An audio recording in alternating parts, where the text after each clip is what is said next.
महात्मा Gandhi national rural employment guarantee act. अब इस scheme पे अपने आप में एक क्वेश्चन बन के जाता है कि मनरेगा क्या है बताओ। राइट टू वर्क, काम का भी तो एक अधिकार होना चाहिए ना, इंसान के पास एक राइट्स होना चाहिए। लक्ष्मी ने कमबैक कर दिया सर, लक्ष्मी का कमबैक हो गया बेटा, तुम्हारी बारी है कमबैक करने की। तो अब अनएम्प्लॉयमेंट जब हमारे सामने आई गई है तो अगला सवाल यही आता है कि how to create more employment. अब जब अनएम्प्लॉयमेंट की सिचुएशन समझ में आ गई तो अनएम्प्लॉयमेंट कैसे जनरेट करोगे, तो वो लक्ष्मी वाले एग्जांपल्स ही पकड़ते हैं कि लक्ष्मी की फैमिली 5 लोगों की फैमिली और खेत पे काम कर रहे हैं और 2 या 3 लोगों की जरूरत थी, लेकिन अगर आप लक्ष्मी को पानी की फैसिलिटी दे दोगे तो काम बढ़ जाएगा। How to create more employment, देखो मैंने एक स्टोरी से बताया है लक्ष्मी की कि इरिगेशन फैसिलिटीज इंक्रीज करो, जिससे क्या होगा कि अब लोगों का सच में जरूरत होगी काम की। तो अब दिखती बात है कि जो लोग पहले डिस्गाइज अनएम्प्लॉयमेंट थे, खेत पे जा रहे थे, काम कुछ नहीं था, अब वो भी काम करेंगे क्योंकि अब नीड है काम की। तो इरिगेशन फैसिलिटीज इंक्रीज करो। अब जब आप इरिगेशन फैसिलिटी इंक्रीज करोगे तो दिखती बात है कि आप नहर वहर खोदोगे, कुएं वगैरह बनवाओगे तो वहां लेबर को काम मिल जाएगा। तो इरिगेशन फैसिलिटीज इंक्रीज करना एक तरीका है एम्प्लॉयमेंट जनरेट करने का। दूसरा क्या है कि अब जब आपने इरिगेशन फैसिलिटी इंक्रीज करी दी है तो प्रोडक्शन बढ़ेगा, प्रोडक्शन बढ़ेगा तो आपको सामान यहां से वहां ले जाना पड़ेगा, है ना, गेहूं वगैरह बेचने जाना पड़ेगा। तो ट्रांसपोर्टेशन फैसिलिटी, तो कोई ड्राइवर बन जाएगा, कोई कुछ बन जाएगा। तो दूसरी चीज, दूसरा पॉइंट आपका बनेगा कि with the increase in the production we can create more transportation facilities, जिससे इंफ्रास्ट्रक्चरल ग्रोथ होगी, लोगों को जॉब मिलेगा। ठीक है, तो ट्रांसपोर्टेशन दूसरा तरीका हो सकता है।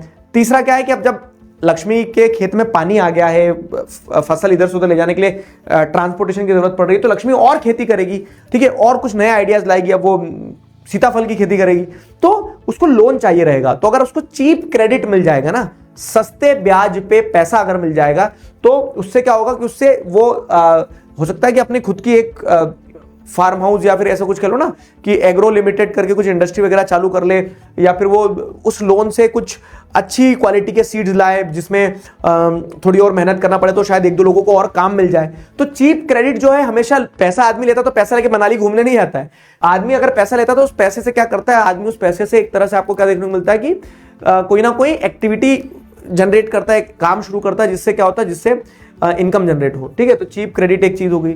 अगला क्या है, स्मॉल स्केल इंडस्ट्रीज। अब लक्ष्मी ने अन्न मान लो टमाटर प्रोड्यूस करे, तो अगर आप लक्ष्मी टमाटर सीधे बेच रही थी, टमाटर बेचने की जगह टमाटर बनाने की केचप की फैक्ट्री डाल ले छोटी, ठीक है, या फिर मान लो जैसे दाल बेचती थी लक्ष्मी, तो दाल मिल डल जाए वहां पे, small scale industry, cold chain storage वगैरह आ जाए, तो इससे और 4 लोगों को जॉब मिल जाएगी।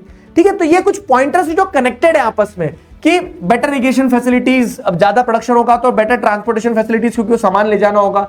अब वो सामान ले जाने के बाद में अब वो और अगर काम बढ़ाना चाह रही तो उसको अगर चीप क्रेडिट फैसिलिटीज मिल जाएंगी।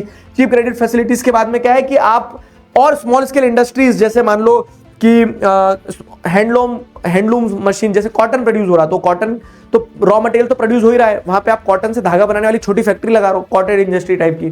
ठीक है, तो ये सारे तरीके हैं जिससे आप एम्प्लॉयमेंट और जनरेट कर सकते हो। इनके अलावा ये भी कि आप नए सेक्टर्स को एक्सप्लोर करो, जैसे नीति आयोग जो है, ठीक है, गवर्नमेंट की जो बॉडी है, थिंक टैंक है, जो गवर्नमेंट के बिहाफ पे सोचती है कि देश को कैसे ग्रो करना है। तो नीति आयोग का डेटा कहता है कि एजुकेशन, हेल्थ, टूरिज्म, ये कुछ ऐसे सेक्टर्स है जहां पे अभी बहुत स्कोप है टू जनरेट मोर एम्प्लॉयमेंट, ज्यादा एम्प्लॉयमेंट जनरेट करने में अभी बहुत स्कोप है। तो आप ऐसे नए सेक्टर्स को एक्सप्लोर कर लो। ठीक, तो ये सारे तरीके बताए गए हैं टू क्रिएट मोर एम्प्लॉयमेंट, लेकिन ये सब कुछ करने में तो समय लगेगा ना। पर लोग जो बेरोजगार थे, जो अंडर एम्प्लॉयड थे, उनको तुरंत जॉब देना थी, तो तुरंत जॉब देने के लिए सरकार ने एक स्कीम लाई, मनरेगा, Mahatma Gandhi national rural employment guarantee act. ठीक है, ये जो स्कीम लाई तो इस स्कीम के थ्रू एम्प्लॉयमेंट जनरेट की गई। अब इस स्कीम पे अपने आप में क्वेश्चन बन के जाता है कि मनरेगा क्या है बताओ। तो यहां तक समझ में आया how to create more employment. तो जैसे सरकार ने इमीडिएटली जॉब्स जनरेट करने के लिए एक स्कीम लाई, मनरेगा। मनरेगा क्या है, तो गवर्नमेंट की एक स्कीम थी टू क्रिएट, मतलब एक लॉ था to implement right to work. Right to work मतलब कि काम करने का भी अधिकार है इंसान का। राइट टू लाइफ तो दे दिया आपने, जीने का अधिकार दे दिया, लेकिन उसके पास काम नहीं है तो अपना पेट कैसे पालेगा। तो काम का भी तो एक अधिकार होना चाहिए ना, इंसान के पास एक राइट्स होना चाहिए। तो गवर्नमेंट ने राइट टू वर्क को इंप्लीमेंट करते हुए स्कीम लाई, ठीक है, मनरेगा। इस स्कीम के अंदर all those who are willing to work and are able to work, जो काम करना चाहते हैं काम कर सकते हैं, दे आर, ठीक है, दे आर प्रोवाइडेड या फिर they are guaranteed 100 days of employment. तो इन लोगों को 100 दिन का गारंटीड एम्प्लॉयमेंट दिया सरकार ने। बस 100 ही दिन सर, देखो साल में 365 दिन होते हैं, 365 दिन में से आधे छुट्टी भी तो बनाता है, तो छुट्टी वाले दिन तो आप हटा दो। छुट्टी वाले दिन आपने हटा दिया, आदमी जो जिन दिनों में छुट्टी बनाता है, ठीक है, आदमी छुट्टी बनाता है उन दिनों में आपने छुट्टी वाले दिन हटा दिए। अब क्या है, खुद भी तो कुछ काम कर रहा होगा पहले से, तो खुद वो जो काम कर रहा होगा, मान लो इंसान क्या कर रहा है कि 100 दिन खुद काम कर रहा होगा और 100 दिन सरकार और दे रही है, तो 200 दिन काम हो गए ना इंसान के पास में, समझ में आया, 200 दिन के काम हो गए।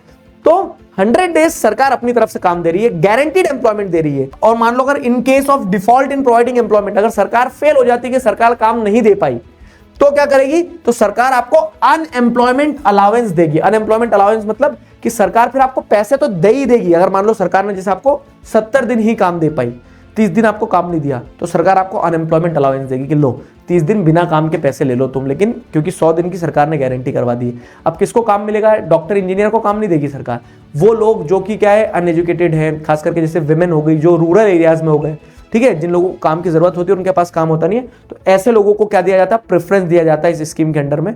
और उनसे काम क्या करवाया जाएगा, उनको कलेक्टर नहीं बना देंगे जाके कि जाओ आप कलेक्टर बन जाओ, ठीक है। तो activities which will enhance the productivity of land are given priority. तो जैसे तालाब बनवाना, नहर बनवाना, रोड बनवाना, ऐसे काम जिससे जो लेबोरियस काम रहते हैं थोड़े से, मान लो जिससे लैंड की प्रोडक्टिविटी इंक्रीज हो, ठीक है, जमीन को और बेहतर बनाया जा सके, ऐसे काम करवाए जाते हैं मनरेगा स्कीम के अंदर।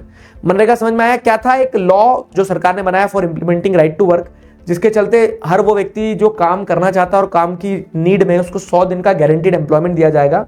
और अगर सरकार एम्प्लॉयमेंट देने में फेल हो जाती है तो क्या होगा, सरकार की तरफ से अनएम्प्लॉयमेंट अलाउंस दिया जाएगा, ठीक है। Unemployment allowance will be provided by the government. और वो एक्टिविटीज जो लैंड की प्रोडक्टिविटी बढ़ाएगी, ऐसी एक्टिविटीज को प्रेफरेंस दी जाती है इस स्कीम।